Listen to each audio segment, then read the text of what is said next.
Good morning, afternoon, everyone. My name is Justin, and I am a gallery educator at the Natural History Museum of Los Angeles County. And today, we are going to read this book here. It's called May Among the Stars. It was written by Rhoda Ahmed and illustrated by Stasia Burrington. Okay? Now, what's different about this book is usually our children's storybooks are fiction, meaning that they're made up.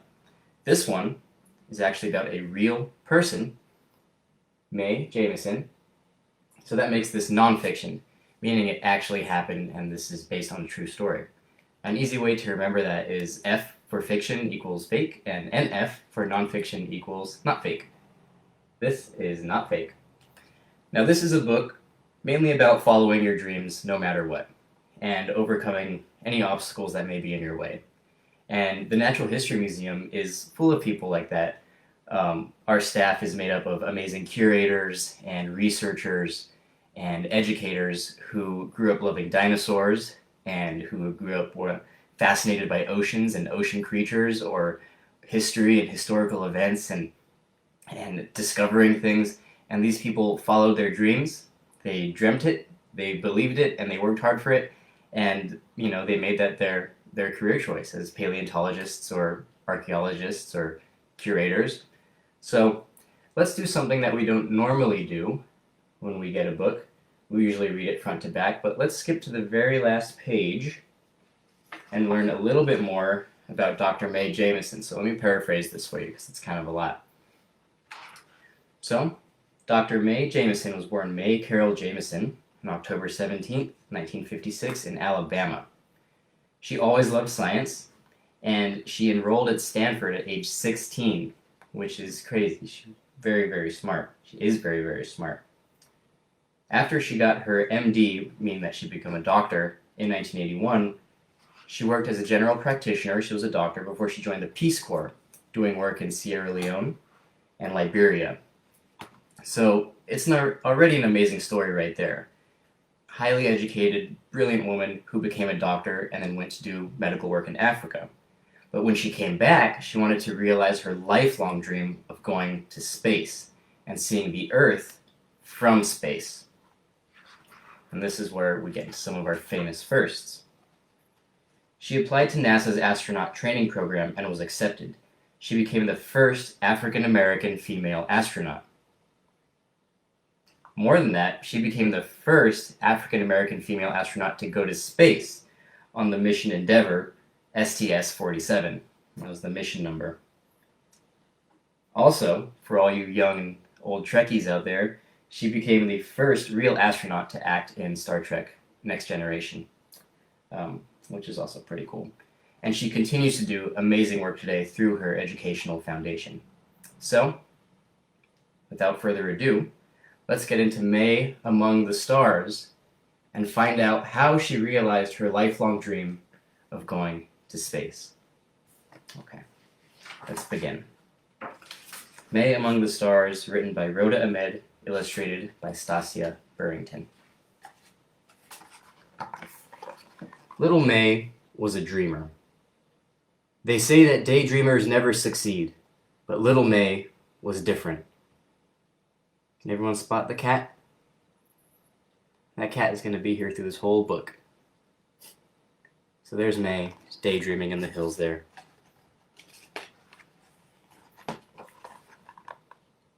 One day, May was working on an assignment for school about what she wanted to be when she grew up. What will you tell them, May? I will tell them I want to see Earth. You guys spot the cat? There it is. So she has a school assignment asking what she wants to be when she grows up. Have you ever thought about anything like that? Has there ever been a goal or a dream or some sort of accomplishment that you wish to achieve, like really, really badly? Think about that for a second. Maybe talk with the person that you're with, or just think about it in your head. Is there something that you've really, really, really wanted to do, like how May wants to go to space? You can even leave it in the comments if you'd like.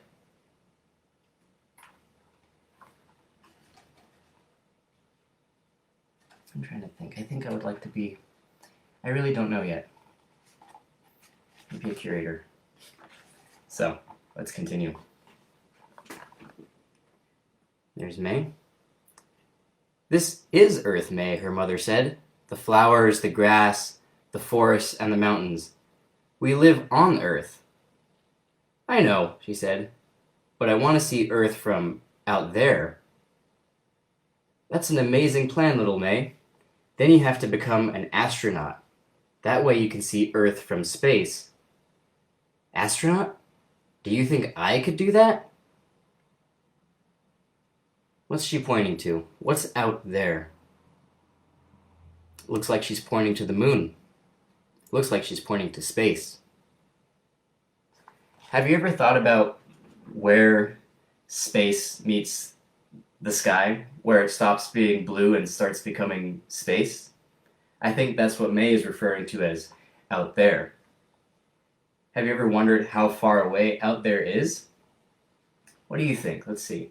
If you were to take a guess about how far away out there space is, what would you say? I'd probably say a couple miles maybe.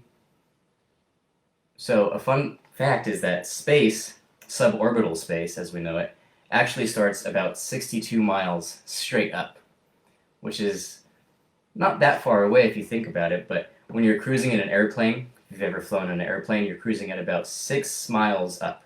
Space is about 63 miles straight up, and that's exactly where May wants to go.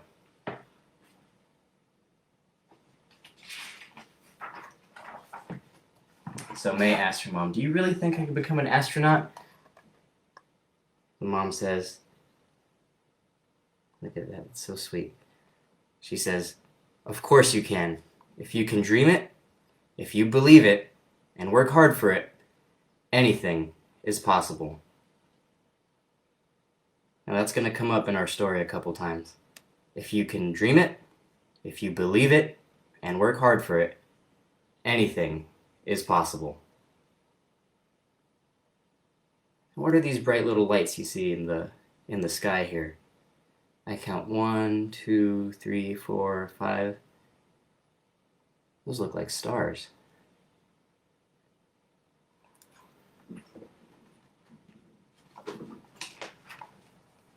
May asked her mom to take her to the library.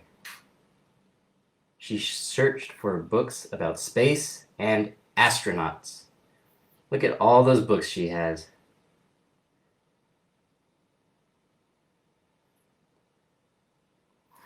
You know, the word astronaut actually comes from two Greek words, astro and the prefix naut, not. Astro meaning star, and naut meaning sailor. So the word astronaut, which is what May wants to become, literally means star sailor. It's kind of beautiful, isn't it? As we can see here, really wants to become a star sailor. Wonder what's on the cover of that book there. Wonder what those circles are. What do you think those circles are? Maybe atom? Or more probably solar system, right? Let's see. Oh, this is May in her room. After dinner, May drew pictures of space, and she even made her own astronaut costume out of old orange curtains and cardboard boxes. Anyone spot the cat? There it is, right behind the spaceship, wearing its own little cat helmet. Some might call it a catstronaut. What kind of pictures do we see May draw on her wall? What do we see here? I see, looks like some moon phases, which is what she was looking at earlier. There's the solar system again, up here. I see a rocket ship, a planet. Now, I'm not sure what kind of planet that is, but maybe you know.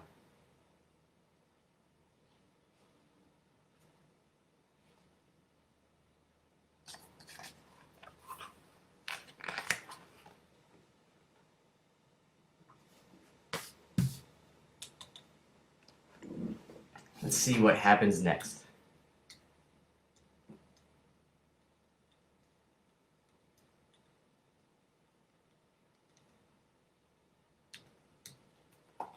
So,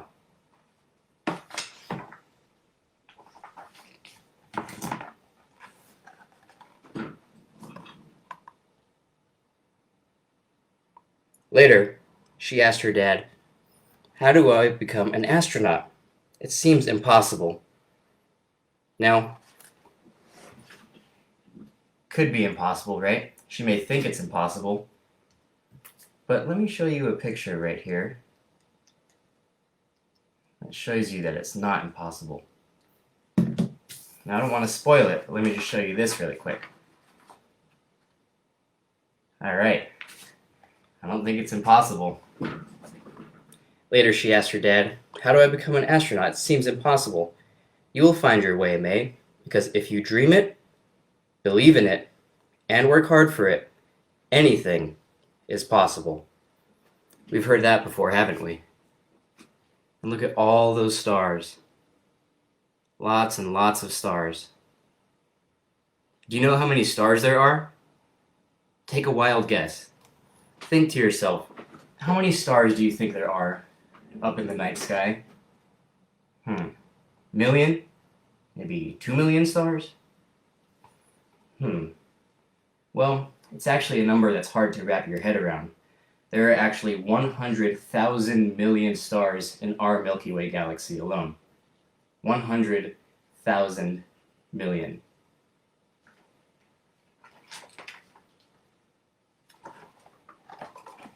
But space is so far away. It's closer than you think, little May, and you may get there sooner than you think. Here we see May and her dad. Does anyone know what that thing pointing out the window is? That's called a telescope. It lets you see really far away. You can even see the craters on the moon. If you're lucky, maybe you'd even see an alien or something. I don't know. But we see lots of stars again. Can you all see the stars? It doesn't look like 100,000 million stars, but it sure is a lot.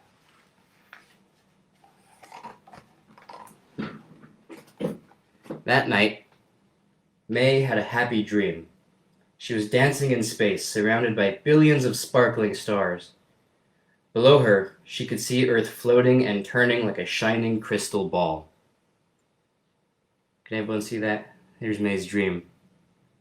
Floating above the Earth, seeing the Earth from space. So this is her dreaming right now, all those stars. Let's see what she does after her dream. The next morning, May told her parents about the dream. She wanted to tell everyone, and every time she talked about it, her eyes would light up. Who does it look like she's telling her dream to? Maybe a grandmother? We can see that she's pushing a cart in the next one, so maybe she's telling someone at the supermarket. And her cat. So May is really excited about this dream.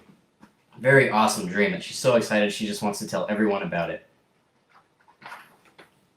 I'd imagine she wants to tell her friends at school too, right? Wouldn't you be excited if you had an amazing dream about what you wanted to accomplish? If you wanted to be a dinosaur wrangler and you had a dream about it, or if you wanted to become an astronaut or a president or a famous doctor or whatever it is, and you had a dream, wouldn't you just want to tell everyone? Well, that's kind of how May is feeling right now. Let's see what happens when she goes to school and tries to tell this dream. Make sure y'all can see this. In the classroom, Miss Bell told everyone to stand in a line on the rug. Today, we are all going to share our dreams about the future. What do you want to do when you grow up? Who wants to go first? This kid says, "I want to be a firefighter. I want to be a teacher. I want to be a football player. I want to be a mom." And then there's May at the end of the line saying, "I want to go to space. I want to be an astronaut." So here's May and all of her classmates. They're all telling what they want to be when they grow up, and she's the only one who wants to be an astronaut. Now let's see what they think about that. I hope they're supportive of her. All the kids started laughing. Miss Bell asked, "May, are you sure you don't want to be a nurse? Nursing would be a good profession for someone like you." That's kind of rude of Miss Bell, isn't it? May told her that she wanted to be an astronaut, and she was so excited about being an astronaut. And then her teacher told her, her teacher of all people told her, "You can't be what you want to be, May. Why don't you be something else?" Now, I've been very lucky to have wonderful teachers in my life, very supportive people. And not all of them were classroom teachers either. A teacher can be a friend, a teacher can be a classmate, a teacher can be a parent, a teacher can even be an animal if you think about it. Can you think of a really good teacher that you've had in your life? It may not even be a classroom teacher. I had a really good piano teacher. His name was Merv. Very good man. Very good man. I had a lot of good teachers. I'm very lucky. Unfortunately, Miss Bell isn't being a very good teacher. Like Stephen says, what a rude and silly thing for that teacher to say. Now here's May again. "I don't want to be a nurse. I want to be an astronaut." So she really, really wants to be an astronaut. What do we see around her here? What can we see around May? Looks like something an astronaut might wear, right? Maybe a helmet, a spacesuit. Can anyone see any planets? Maybe a star? I think I could see a picture of a galaxy if you look really close. All right. May felt very disappointed. On her way home from school, May was quiet. She looked out the car window. Her world turned blue and cold. Nothing was the way it used to be. How do you think May is feeling here, looking out the window? Little bags under her eyes.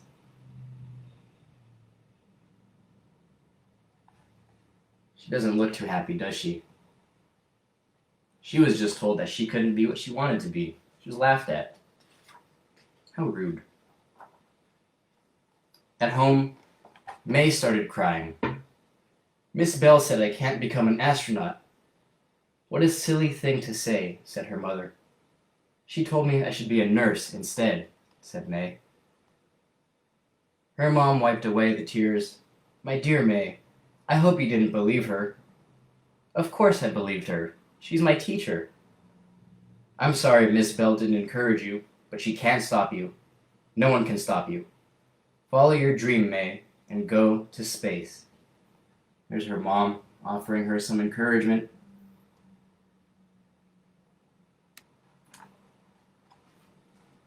Miss Vanderpool in 6th grade language arts made me want to become an educator when she grew up. And you still taught. That's really sweet. Look at May. Encouraged by her mom, she says, "Thank you, Mom. I promise when I get to space, I will wave to you and Dad from the spaceship." Wow, she's got her excitement back. She's got her pet back. What can you see around May right now? Can anyone see the moon? Maybe a rocket ship? Maybe shooting stars? Let's see. I see all of those things, really. If you look close, oh, there's a galaxy. So she says, "I promise I'll wave to you when I get to space." Last page. Second to last page, excuse me. She took her mom by the hand and they started dancing. "You must always repeat to yourself, if I can dream it, if I can believe in it, and if I work hard for it, anything is possible." I'm going to read that again. I think if you're listening right now, maybe you can say it along with me. She says, "You must always repeat to yourself." Y'all ready? "If I can dream it, if I can believe in it, and if I work hard for it, anything is possible."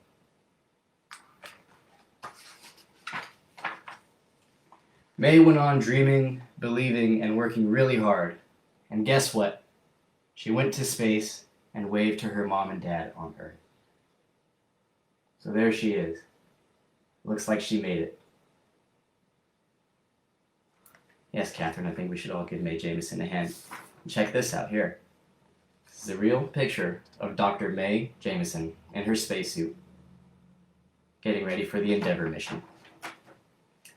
So, as we've heard, Dr. Mae was the first African American astronaut and the first African American woman in space.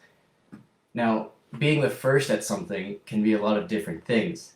It can be scary, it can be exciting, it can make you a little nervous, but it can also be a little bit more difficult to be the first at something when maybe there's not someone who looks like you, or thinks like you, or talks like you to use as an example.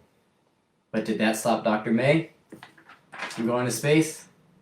No, it did not. I have some other famous firsts here. Did that stop Shirley Chisholm, the first African American congresswoman? No, it did not. Did that stop these two people here? This is Justice Sonia Sotomayor, the first Latinx woman appointed to the Supreme Court, and President Barack Obama, the first African American president. And here's another one I actually just came across today. A little bit lesser known, but just as fascinating. This woman here, her name is Biddy Mason. B-I-D-D-Y. Biddy Mason. She was actually born a slave, but won her freedom in 1850, moved to Los Angeles, and became one of the largest landowners in early LA, a philanthropist, and a famous healer, and a midwife. So this is Biddy Mason, an African American woman who won her freedom, moved to Los Angeles, and became one of the largest landowners in LA in its early days. So, for a brief activity that we can all do, if you'd like, it's called a Dream It and Believe It self-portrait.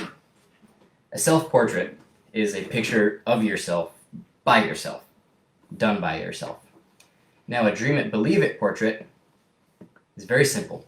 All you need is a piece of paper and something to draw with. Now, what I did is I wrote on the top of mine, if I can dream it, if I believe in it, and I work hard for it, anything is possible. Now, if you need help spelling that, or if you want to remember what it is, you can scroll up to the first comments in the chat, and you will see it written out. If I could dream it, if I believe it, and I work hard for it, anything is possible. Or, if you don't want to write that, you can just think it over in your head. You can repeat it a couple times in your head, and then once you have an idea of something that you want to accomplish, something that you want to be when you grow up, anything like that, then you draw it right under that saying, or you draw it right after you think it in your head. And if you don't know, well, that's okay too. So let me show you mine. I wrote, if I can dream it, if I believe in it, and work hard for it, anything is possible. And then I drew myself as an archaeologist with a pick, little hat, and discovering an ancient city. And there's some books there. Now, you don't have to be good at drawing at all, but it's just fun to kind of put this down on paper.